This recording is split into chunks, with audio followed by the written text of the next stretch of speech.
Шахру Рамадан аллази унзила фихил Құран.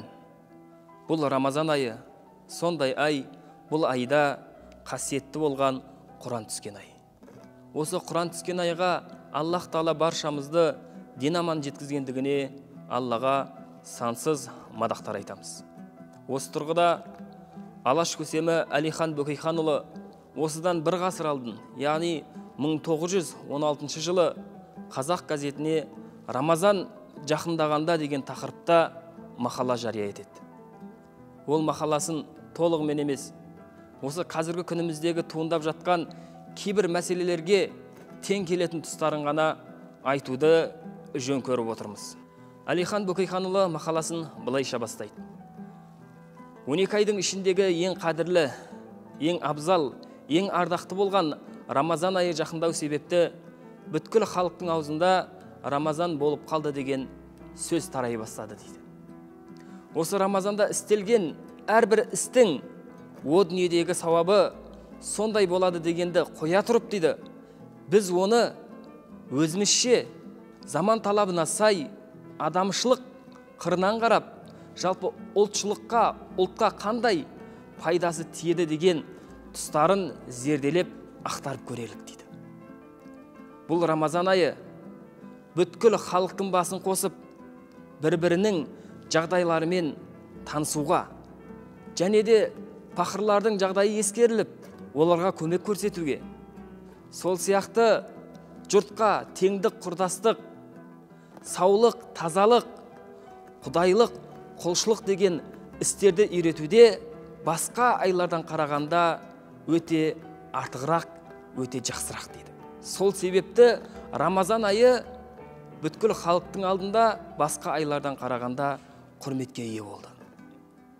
Осы құрметке ие болған қасиетті Рамазан айын біздің қазақ қалай қарсы алады дейді. Осы айда жасап жатқан әрбір игі істерінің, мына жүректерінің, көңілдерінің жіңішке жерлерінен шыққан әрбір қайырымды іс-әрекеттерін кімге көрсетіп, кімге береді? Соны баяндауды жөн көріп отырмыз дейді. Оны баяндаудағы мақсатымыз дейді. Осы Рамазан айы келгенде барша мұсылман халқы, соның ішінде әсіресе қазақ халқы осы Рамазан айын шат көңілмен өткізуді қалайды дейді. Ал енді бұл айда не бар дейді? Бұл айда мына маңдай терімізбен тапқан мал мүліктеріміз нисаб мөлшеріне жетсе, яғни зекет мөлшеріне толса, сол зекеттерімізді және уәжіп пітір садақаларымызды табыстап, молдалардың батасын алу бар дейді. Және не бар? Және де бұл айда пақырлардың жағдайы ескеріліп, олардың кейбір тұрмыс жағдайларын әрбір ауқатты адамдар өтеп беріп, жеңілдету бар дейді. Және бұл айда дүниеден өткен, опат болған қандас туыстарды еске алу бар дейді.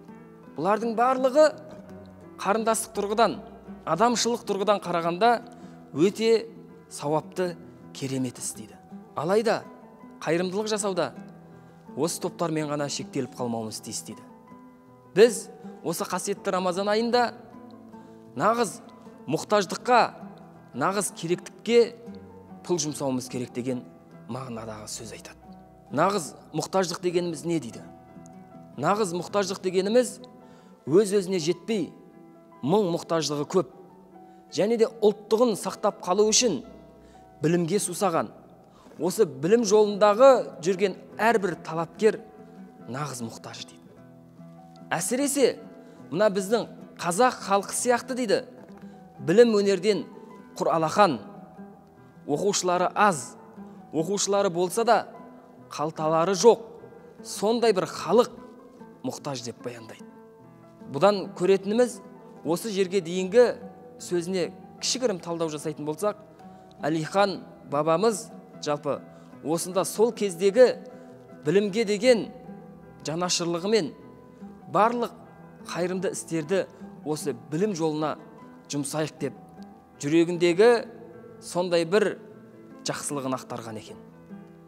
Яғни қай дәуірде қандай нәрсеге қаттырақ мұқтаждық туса, сол мұқтаждық нәрсеге біз дүние мүлкімізді жұмсаған бек сауапты болады дейді. Және де Алихан атамыз сөзін жалғастыра келе, Аллах Тағала дейді, қасиетті Құран кәрімде садақа орындарын дейді, осындай қырлармен баяндаған дейді. Ол кісі Тәубе сүресінің зекет садақаға байланысты айтылған 60-шы аятына ашықтама жасайды. Сол аятта жалпы зекет садақалардың 8 топқа берілетіндігін көрсетіп, 8 түрлі топты баяндайды Аллах Тағала. Осы 8 түрлі топтың 4-еуіне Алихан атамыз анықтама берген екен. Бірінші дейді, Алланың айтқандығы пақыр дейді. Пақыр дегеніміз кім? Пақыр дегеніміз ол дейді, бір адамның, пақыр болған бір адамның не болмаса көпшіліктің мұқтаждығын кетіру. Бұл да бір ұлттың мұқтаждығын кетірумен тең дейді. Екіншісі Ибн Сабил дейді, яғни жол баласы. Бұны Алихан атамыз екі түрде көрсетіп баяндайды. Біріншісі нағыз мұқтаж болған жолаушы адам дейді. Ал екіншісі нахақтан туылған нәресте. Ол дегеніміз әкесі болмай, асыраушысы, қамқоршысы жоқ болғандықтан анасы туған баласын көшеге тастап кетеді дейді. Бірақ бұндай жайт біздің қазақ қоғамында жоқ. Олардың көпшілігі қалалы орындарда кездесіп жатады дейді. Осындай істе демеу жасап, сол нәрестелердің аяғына тұрып кетуге көмектесу ұлт ісіне көмектескенмен тең дейді. Үшінші фи субилил а'ла дейді. Яғни Құрандағы сөз фи сабилилла, яғни Алла жолындағы садақа дейді. Бұл дегеніміз білім жолында жүрген әрбір талапкер дейді. Және ұлттың пайдасына тиетін әрбір дүниеге мүлік жұмсау. Осы жағдайға беріледі дейді. Осы үшінші жағдай дейді, алғашқы екісінен қарағанда Аллах Тағала садақалардың ұлт ісіне пайда келтіруге жұмсалатындығын нақты көрсетеді. Осы үшінші жағдай деп айтып жатыр. Төртіншісі дейді, уәл арамин дейді. Құранда оны уәл аримин деп келтіреді. Бұл кісі бұрыш басып, қиналып жатқан жанға көмек көрсетіп, аяққа тұрғызып жеру дейді. Бұлай істеуде де үлкен пайда бар деп баяндайды. Жалпы Аллах Тағала жолында ұлт ісіне қандай да бір игі келтіретін істерге қайырымдылық жасау, бұл Алланың алдында үлкен сауапты істейді. Өйткені қасиетті Құран кәрімде деп тағы бір аятты Алихан атамыз келтіреді. Ұлт ісіне пайда келтіретін дүниелерге өздерінің жақсы болған мүліктерінен жұмсамайынша игілікке толық жетпейсіңдер деп баяндаған дейді. Ал егер ұлт ісі соншалықты маңызды болмаса, Аллах Тағала өзінің қасиетті аяттарында уәжіп болған садақаларын ұлт ісіне беруге қызықтырмас еді дейді. Және де осы мақаламыздың түйінін Алихан бабамыздың мақаласының түйінімен түйіндейтін болсақ, ол кісі былай дейді. Жалпы садақалар бір адамның мұқтаждығын кетіруден қарағанда бүткіл ұлттың мұқтаждығын кетіруіне жұмсалғаны дұрыс дейді. Аллах Тағала баршамызды дұрыс жолға, дұрыс нәрселерді жұмсауымызды нәсіп етсін. Алхамдулилlah, уассалату уассалам ала сайидина Мухаммад ва ала алихи ва асхабихи ажмаин.